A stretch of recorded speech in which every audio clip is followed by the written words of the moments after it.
1995, eu fazia parte de uma denominação em São Paulo e já era muito amigo do Beto, porque Beto foi líder da Jocum na cidade de São Paulo, nos meados dos anos 90, no início dos anos 90, e em 95 Beto me convidou para ir para Atlanta, aonde ele com o Jocum iriam fazer um trabalho de evangelização nas Olimpíadas de Atlanta. E pela primeira vez eu ouvi o nome Vineyard através do Beto Tavares. Ele me convidou, mas a liderança da denominação a qual eu fazia parte não autorizou, eu fiquei doido da vida. E seria ótimo porque quem estaria dando todo o suporte logística do trabalho desenvolvido por eles lá seria a Vineyard de Atlanta. Então foi bem frustrante para mim não ter ido, mas por outro lado foi uma graça de Deus Beto ter me falado de Vineyard, porque a partir daí eu comecei a pesquisar sobre a Vineyard e em 99 eu comecei a fazer parte do movimento. Então, Beto, obrigado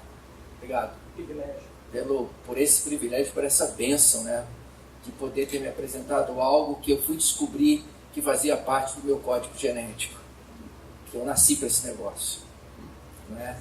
E essa questão de plantar igrejas, esse negócio estava na minha veia. E lógico que é uma loucura, mas estava. Eu quero compartilhar com vocês, já que o tema desse encontro, dessa conferência, é a igreja na cidade. E, como eu disse a você, eu já tenho trabalhado com plantação de igrejas desde 96, trabalhando, lógico, na época com outra denominação, mas desde 99 num processo com a Vineyard. E eu lembro que eu fiz um trabalho de um planejamento estratégico para a plantação de igreja e fiz várias pesquisas, quem nós gostaríamos de alcançar, aonde nós queríamos atuar, enfim, nós fizemos todo um planejamento estratégico e algumas coisas a gente conseguiu inserir, praticar, outras passou batido, né, porque a gente estava viajando, porque na hora que você vai botar a mão na massa você vai ver que não é bem assim, né? Mas a gente aprendeu muito e sempre visando essa questão de plantar uma igreja com a visão para a cidade, o que nós podíamos desenvolver na cidade onde nós estávamos plantando a igreja, que no caso era a cidade do Rio de Janeiro. Então essa questão de atuar na cidade é algo que tem me chamado muito a atenção, até porque entra numa área que eu também acabei me envolvendo muito, que foi com a missão urbana, e então a gente acabou juntando essa questão de plantar a igreja e atuar também como missão diante das propostas urbanas que nos foram oferecidas. E na Vineyard, lógico, a gente vai aprendendo os valores, os pilares, as nossas prioridades, aquilo que nós somos, aquilo que nós queremos atingir, aquilo que a gente desenvolve como igreja. E eu quero falar hoje para você sobre a questão de compaixão ou de serviço na cidade, tá? Abra sua Bíblia em Lucas, capítulo 22, nós vamos ler do verso 24 até o verso 27, e eu escolhi para nós fazermos a nossa leitura a Nova Versão Internacional, tá bem?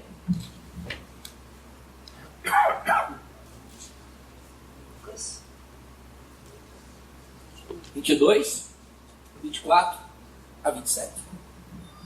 Surgiu também uma discussão entre eles quem? Os discípulos, acerca de qual deles era considerado o maior. Jesus lhes disse: os reis das nações dominam sobre elas, os que exercem autoridade sobre elas são chamados benfeitores. Mas vocês não serão assim. Ao contrário, o maior entre vocês deverá ser como o mais jovem, e aquele que governa como o que serve. Pois quem é maior, o que está à mesa ou que serve. Não é o que está à mesa, mas eu estou entre vocês como quem serve. Eu amo essa frase. Mas eu estou entre vocês como quem serve. Esse texto que nós acabamos de ler e tantos outros deixa claro para mim e para você que Jesus de Nazaré, ele teve uma vida dedicada ao serviço.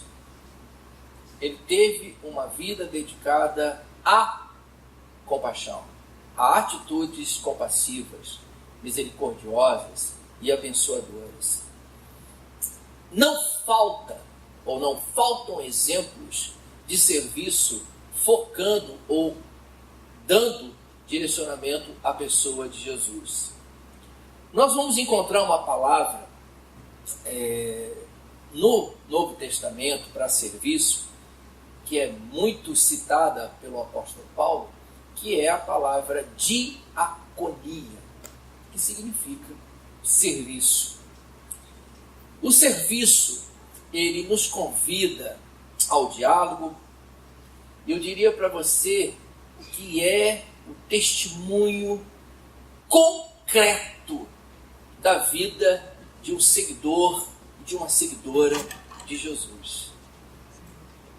É quase que impossível você se dizer ser um seguidor ou um agente do reino de Deus se você não tem atitudes ou comportamento de quem serve. Possível. Até porque serviço é a presença do amor, a presença da amizade, a presença da solidariedade. E nós exercemos amor, nós exercemos amizade, solidariedade para com quem? Para com os necessitados que nós encontramos, aos pobres, aos que sofrem, aos doentes, às famílias, aos desempregados, aqueles que hoje estão famintos, os sem-tetos. Nós tivemos uma semana no Rio de Janeiro triste. Eu não sei, mas segundo eu me informei, um furacão, ele tem uma velocidade acima de 150 quilômetros. E nós tivemos, essa semana no Rio de Janeiro, ventos a 110, a 120 quilômetros por hora. Gente, lá no meu bairro, mais de 160 árvores foram arrancadas. Árvores antiquíssimas. Que as ruas fecharam. A minha esposa, ela estava, porque uma irmã nossa, que esteve conosco, que hoje está morando em São Paulo, veio ao Rio para uma conferência e pediu para que ela se encontrasse. E elas foram se encontrar no lugar para fazer um lanche. E minha esposa me disse: meu amor, eu estou morrendo de medo. Eu estou com medo desse troço desabar. Porque realmente a coisa foi muito complicada. E hoje nós tivemos um incêndio no CT do Flamengo, onde adolescentes e jovens vieram a falecer. Então, são famílias sofrendo, são pessoas enfrentando dificuldades, desabrigadas.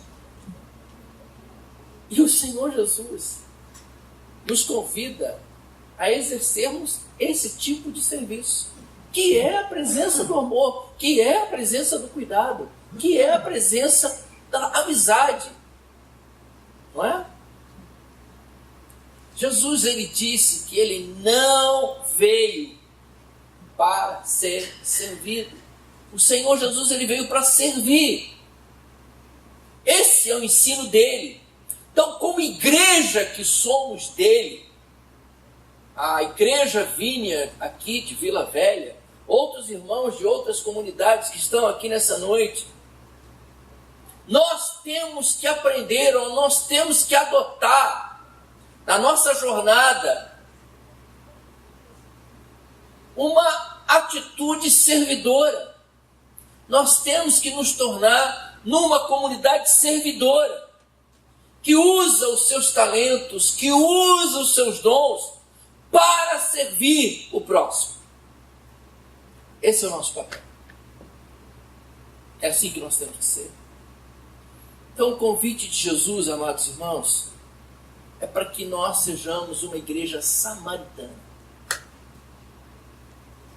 O Senhor convida a cada um de nós a fazermos parte desta igreja samaritana, que vai ao encontro dos marginalizados, que vai ao encontro, ou que busca os afastados. Nós temos hoje um número gigantesco de gente afastada. Alguns vão chamá-los de desigrejados. É um número expressivo, né, gente? Gente que conhece de Bíblia, pessoas que já foram líderes de igrejas, mas não querem saber. Alguns, lógico, foram abusados espiritualmente,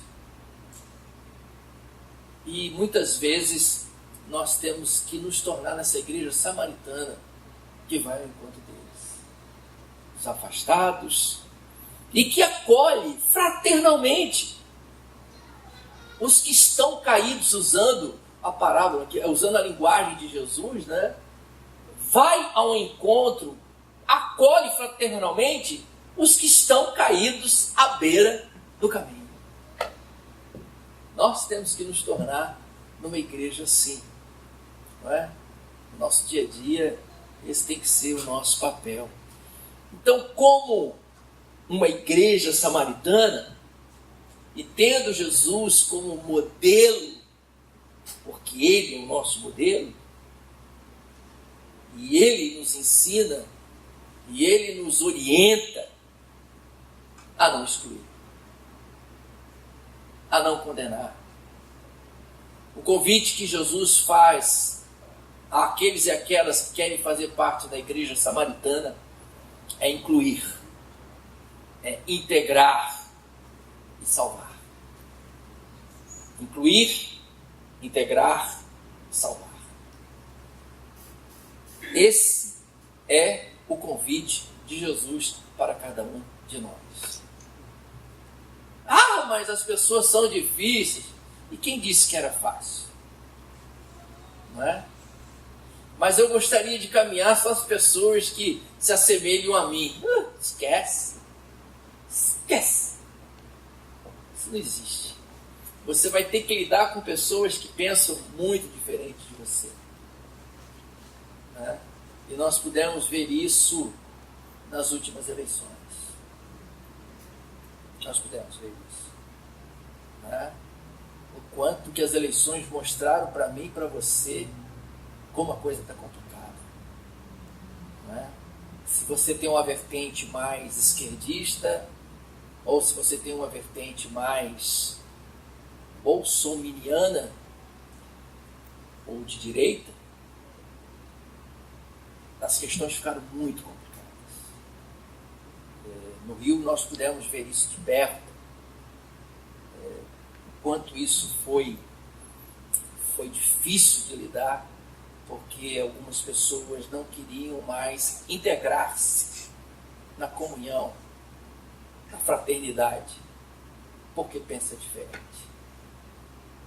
E isso me entristeceu demais. Eu tive que lidar com algumas pessoas, até porque minha atitude o tempo todo foi neutra. Eu sou uma pessoa das redes sociais, mas a minha atitude foi extremamente neutra.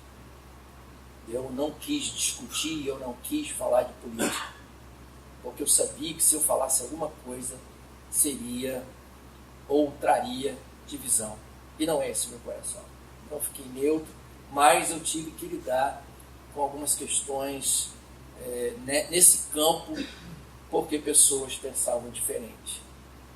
E eu fiquei muito chateado, muito triste, porque amigos queridos se foram simplesmente porque outros tinham opiniões diferente da deles.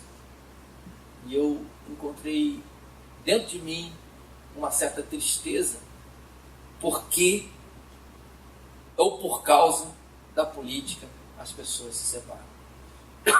Isso realmente me entristeceu. Irmãos e irmãs, eu tenho aprendido que se eu quero servir, ouça o que eu vou dizer a você, eu terei que sair da zona de conforto. Não é, Beto? Quantas vezes nós somos tirados da zona de conforto?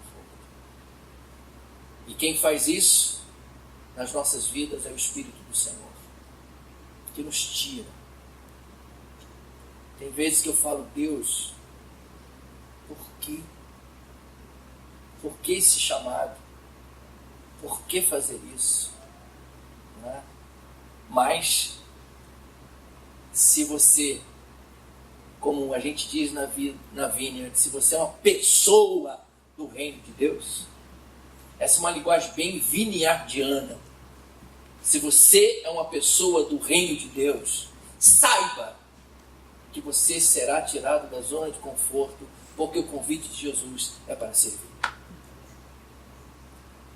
Tem saída. Tem saída. Eu estou querendo dizer a você que muitas vezes eu terei que fazer o indesejado. Muitas vezes você vai dedicar tempo para algumas tarefas que não trarão nenhum benefício a você. Você não receberá louros. Eu sou da época de uma cultura evangélica que nós fazíamos um mundo de coisa para ganhar galardão. Posso dizer uma coisa para você? Eu não estou nem aí com galardão. Porque Jesus disse que eu tinha que servir e não esperando nada em troca. Se tiver galardão, aleluia. Se não tiver, aleluia também. Primeiro, porque eu nem sei o que é isso. Se você tentar explicar para mim, vai ficar confuso. Porque tem pessoas que explicam cada coisa que falam,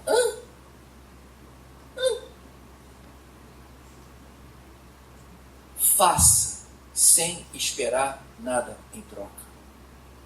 Não espere os louros. Não espere estrelinha.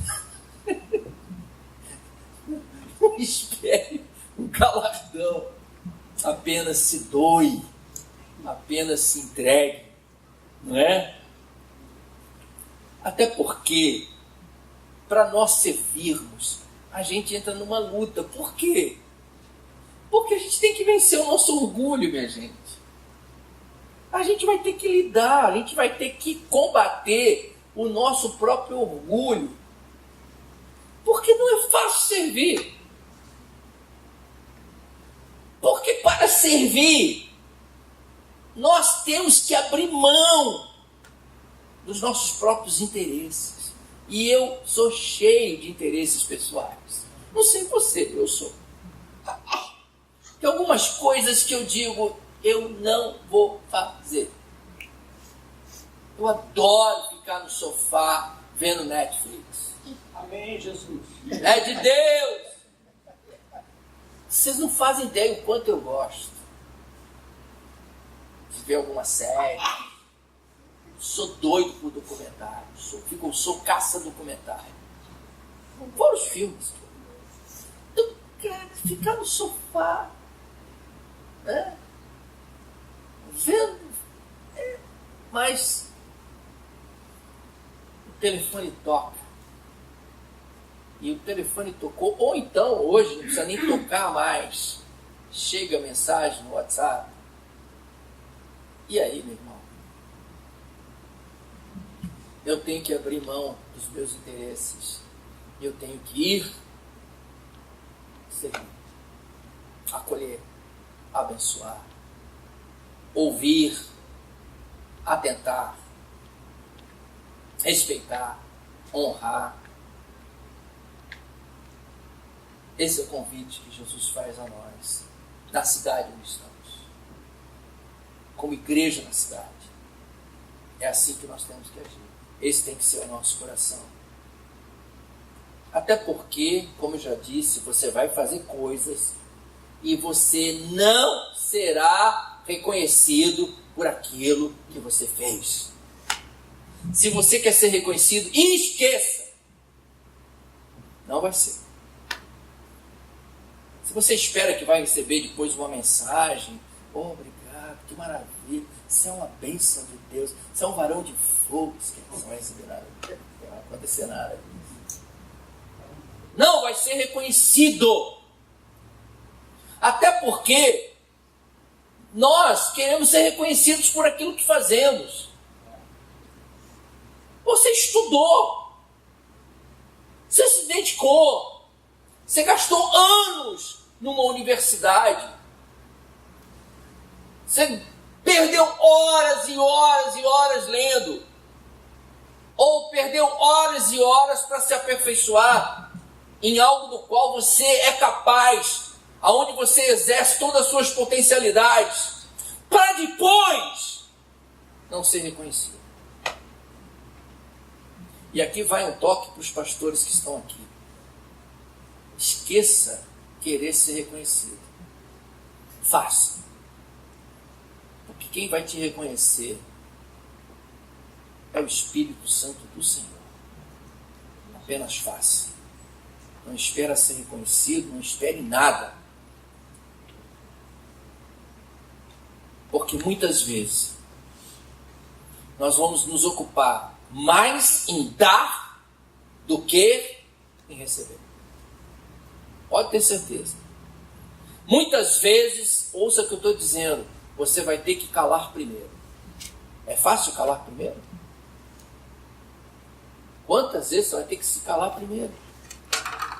Outros momentos, ou sempre, você vai perdoar sempre.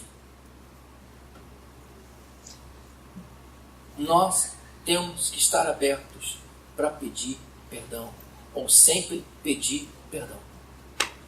Esse é o coração do céu. Esse é o coração de Jesus. É esse o convite que Ele faz para cada um de nós. Eu quero concluir essa reflexão dizendo a você o seguinte: servir é mesmo privilégio de pouco. Porque eu posso dizer para você, da minha parte, de todo o coração, eu preferiria ser servido. Eu adoro ser servido. Ainda mais quando minha mulher me serve. Aleluia. Adoro ser servido. Por aí, Jeová. Eu adoro ficar no sofá, como eu já disse a você. E ela lá na cozinha, eu digo: meu amor, faz uma limonada. Eu adoro limonada com limão siciliano. Nossa. Sou chique. Jesus. Jesus. E ainda falo: meu amor, bota bastante gelo. Ela, eu tô aonde? Ela tá onde? Eu tô que nem, meu irmão, um marajá. E ela tá lá. Mas como ela é uma mulher dura na queda, ela diz assim: seu folgadinho, tu tá de brincadeira comigo, né? Tu acha que eu vou fazer uma limonada? Vem aqui e faça. Eu preferiria ser servido. Mas aí, queridos, eu teria que abrir mão do reino de Deus. Você quer abrir mão do reino de Deus? O reino de Deus é serviço. O reino de Deus é servir. A igreja na cidade está aí para servir. Eu teria de abrir mão de uma certa forma, de desfrutar do melhor de mim mesmo.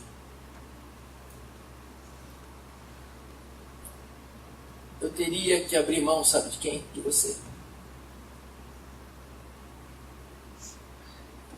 Eu não tenho como abrir mão de você. Porque eu não posso viver só para mim. Jesus me chamou para você. Essa é a proposta do Reino de Deus. É a proposta do outro. É a proposta de estender as mãos, de acolher, de abençoar. Por isso, gente, o Reino de Deus balança a nossa estrutura. Nós estamos começando uma série, começamos na semana passada, nas igrejas da Vinha, uma série chamada DNA. E neste domingo, o tema que nós estaremos abordando é sobre o Reino de Deus, que é uma das bases, ou a base da teologia da Vineyard, é o Reino de Deus. E não tem como a gente falar de Reino de Deus se a gente não falar do aspecto do serviço. Então, igreja, ela está aí para servir, para abençoar, para acolher, para dividir, né? E o texto de Lucas deixa isso bem claro para mim e para você. Eu estou entre vocês como quem serve. Eu estou entre vocês como quem serve. Enquanto eles estavam discutindo quem seria o maior, né? Que discussão besta. É a discussão que até hoje a gente tem, né? Até hoje as pessoas estão discutindo nas igrejas. Até porque todo mundo quer o poder, todo mundo quer a autoridade, todo mundo quer ser ou ter. Jesus disse: vocês estão equivocados, vocês estão enganados. Que eu, que sou o mestre, eu que sou o rabi, estou aqui como aquele quem serve. Você imagina aquele episódio de Jesus lavando os pés dos discípulos? Eu sou apaixonado por esse negócio. Como que alguém no gabarito dele se coloca à disposição de ter os seus pés lavados? É incrível. É um ensino extraordinário, transformador, renovador, que a gente tem que estar sempre trazendo para o nosso coração, para a nossa jornada. No dia 6 de setembro do ano passado, eu diria que até então foi o momento mais difícil da minha vida. Não sei, talvez tenha outro, mas foi o pior.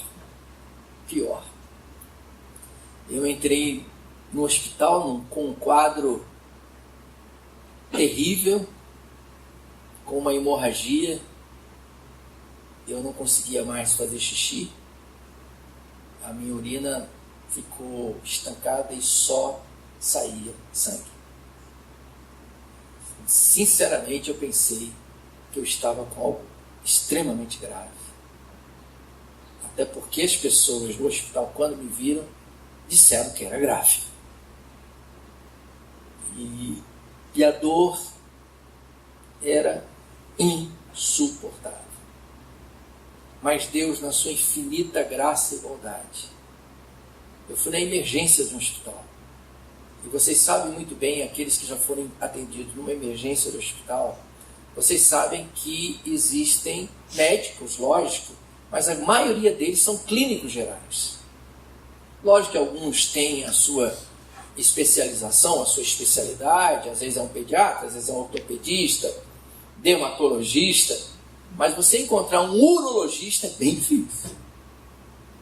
Passa por mim na hora que eu estou ali morrendo de dor, um urologista que estava indo para o centro cirúrgico, já com a roupa cirúrgica, olha para mim e disse: o que você tem? Quando eu falo que eu tenho, ele disse: espera aí que eu vou te orientar, eu estou indo fazer uma cirurgia, mas eu vou te orientar o teu caso é cirúrgico. Só nenhum me olhar. O teu caso é cirúrgico.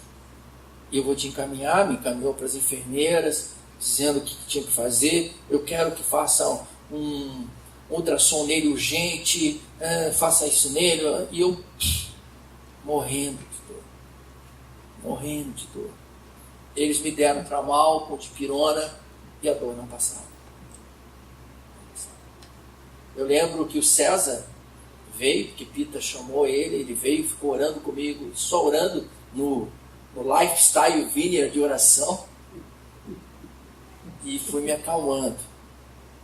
E ele não conseguia nem olhar para o lado, porque a cena era trágica. Porque botaram uma sonda, e a sonda também, por causa dos coágulos, ela travou. E aí, minha gente, vocês não querem ver o que é isso? É um quadro assustador. Minha esposa saiu do quarto, ela ficava no corredor, as pessoas, que eu gemia, e as pessoas dizendo assim, rapaz, está morrendo. Enfim, o César orando.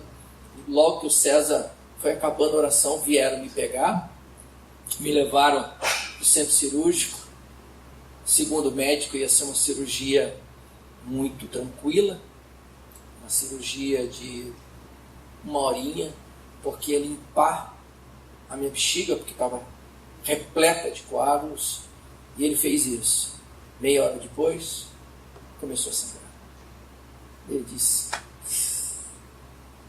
vamos fazer uma outra cirurgia. Aí eu vou para a segunda cirurgia, e aí eles tiveram que cauterizar a minha próstata. Foi cauterizando a próstata, cauterizando. E aí ele disse para minha mulher, olha, foi um sucesso a cirurgia, eu já estou mandando embora a minha equipe que está aqui comigo, porque a gente já está há muito tempo fazendo cirurgias, eu vou pedir para eles irem embora, e daqui a pouco ele está indo para o quarto, só espera no quarto, que ele já está subindo. E esse médico e a anestesista, que são do plano de saúde, que tinham feito várias cirurgias, que já estavam exauridos porque eram aproximadamente 2h30, 3 da manhã. Esses dois ficam ali conversando, olhando os monitores, porque eu estava todo monitorado, conversando, limpando os instrumentos cirúrgicos. Isso deu mais ou menos 40 minutos, 1 hora. Vem uma hemorragia. Com a hemorragia, morte.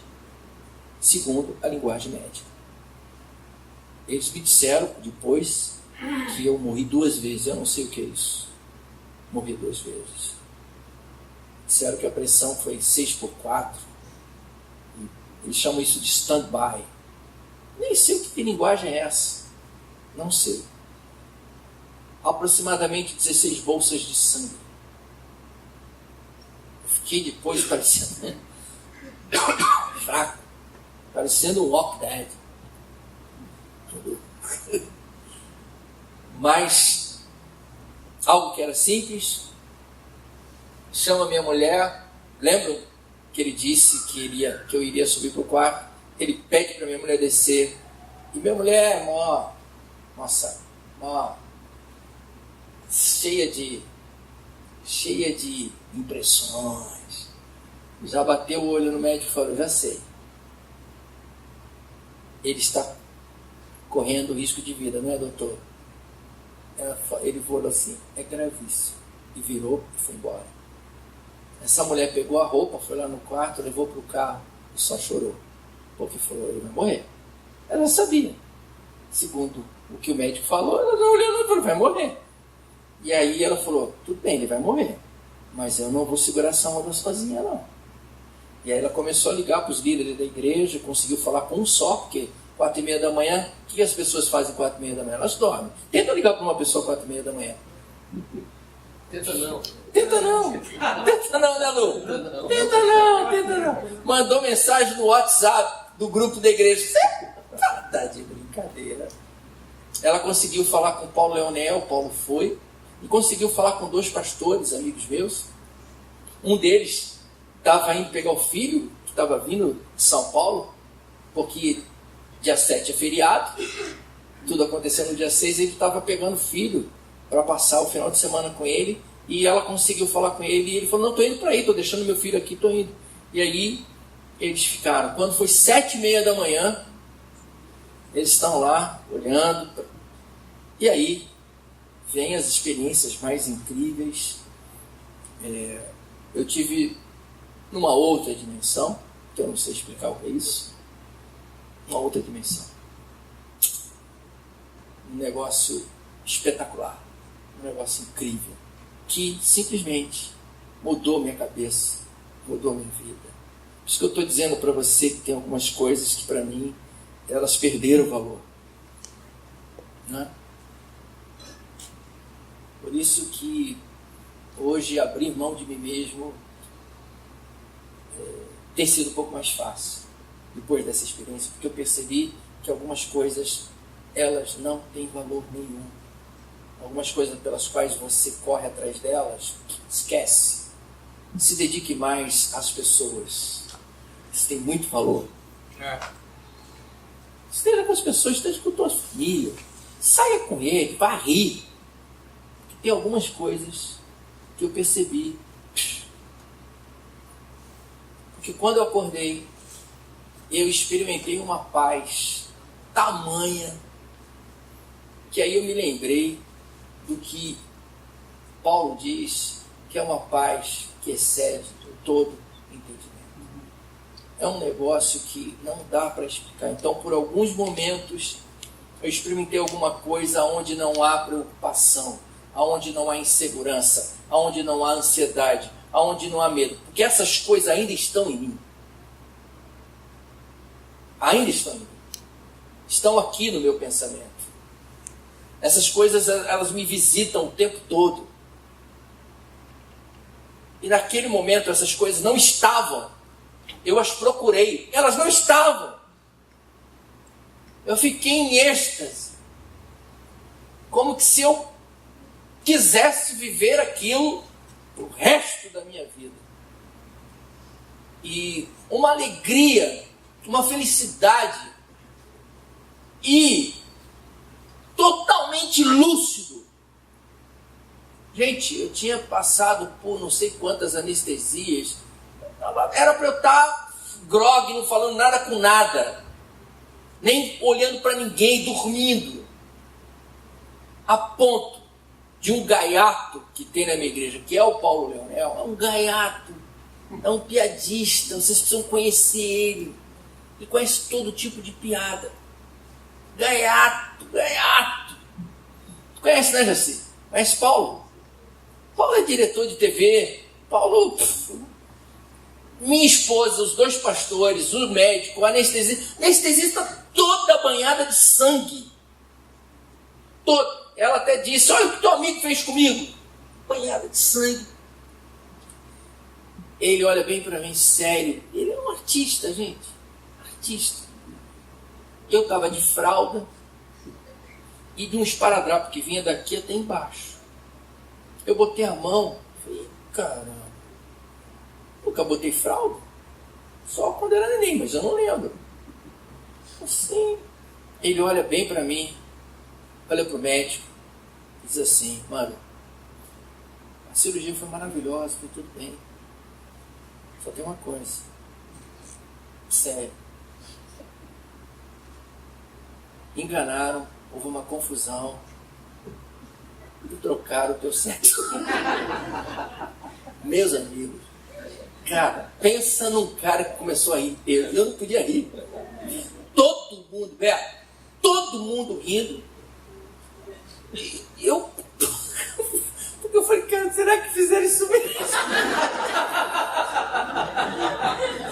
De fralda, um esparadrapo gigante.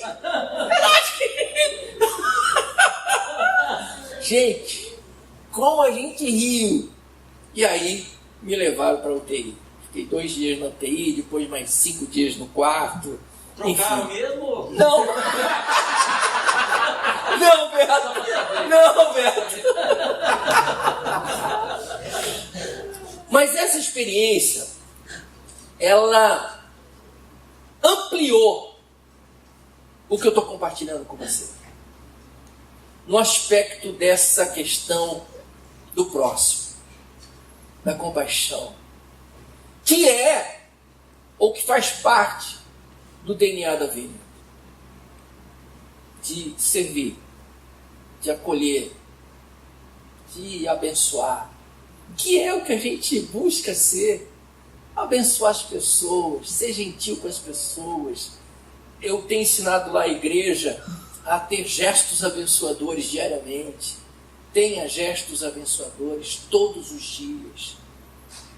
Sabe? Sorrir para as pessoas, orar pelas pessoas, pagar um lanche, leva um morador de rua para tomar um lanche, para comer. Gente, viva isso. Experimente isso. A gente tem feito todo domingo uma prática muito interessante, porque lá a gente tem uma prática já desde o início da plantação da igreja, que a gente tem um lanche. O Luciano viu isso.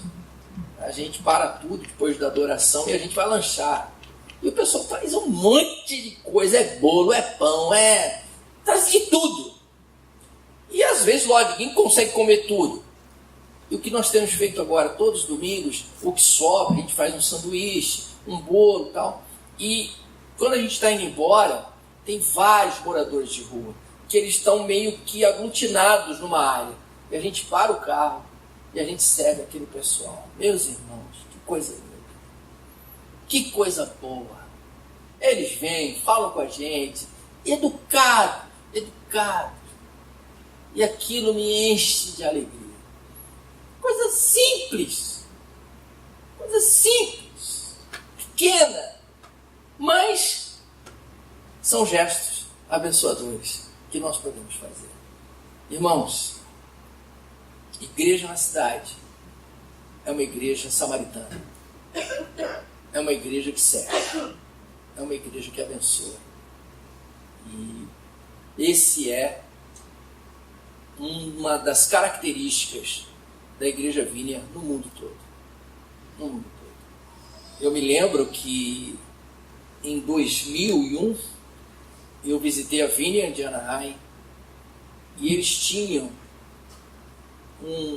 uma área gigantesca, repleta de roupas, de comidas, de vários tipos de comida, biscoito, chocolate, enfim, que eles abençoavam as pessoas. Mas era tipo, cara, um supermercado. Era um negócio assim que eu falei, cara, que é isso? E eu fiquei muito apaixonado por essa proposta, por esse coração de abençoar as pessoas. E que nós sejamos assim. Amém. Amém? Vamos ver o que o Espírito Santo quer fazer entre nós. Amém. Se você quiser ficar em pé, fique sentado. Nós vamos ter um tempo. Vem, Espírito Santo. Nós te esperamos. Vem, Espírito Santo.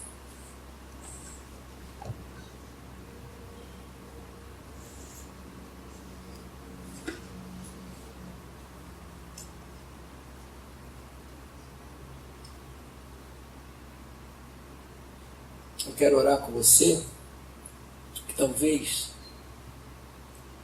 por um mover do Espírito Santo, Ele esteja dizendo a você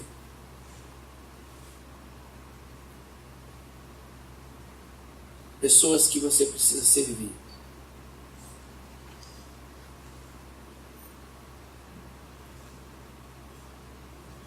E a impressão que eu tenho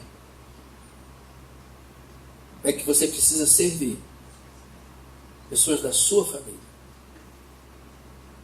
E que talvez você tenha dificuldade em fazer isso. Mas a impressão que eu tenho é que isso vai te renovar.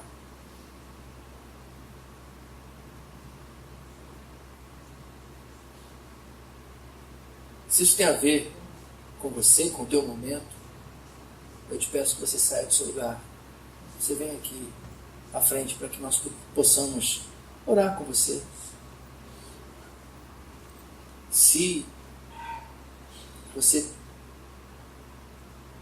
está enfrentando uma situação de âmbito familiar a impressão que eu tenho é que a atitude que você tem que ter nesse momento é de serviço. É de servir. Eu gostaria de orar com você. Não tenha receio, fique à vontade. Eu sei que expor publicamente não é legal, mas essa é a prática na Vinha. A gente faz assim. E a gente gostaria de ter esse tempo, de orar por você, de abençoar. Eu sei que alguma coisa que não é fácil, mas por outro lado, é libertadora. É libertador. Quem sabe você vai ter que ir lá, ter uma atitude de compaixão, de misericórdia, talvez com uma pessoa que te feriu, talvez com uma pessoa que te machucou. Mas essa é a linguagem do reino de Deus. Se testifica com você, se o Espírito Santo está falando com você, eu te convido a vir à frente. Mas eu quero enfatizar, que eu sei que não é fácil, mas é o sentimento, a impressão que eu estou tendo. Eu já vivi isso, eu já passei por isso. Então eu posso dizer a você que é algo libertador. Se o Espírito Santo testifica com você, irmão, irmã,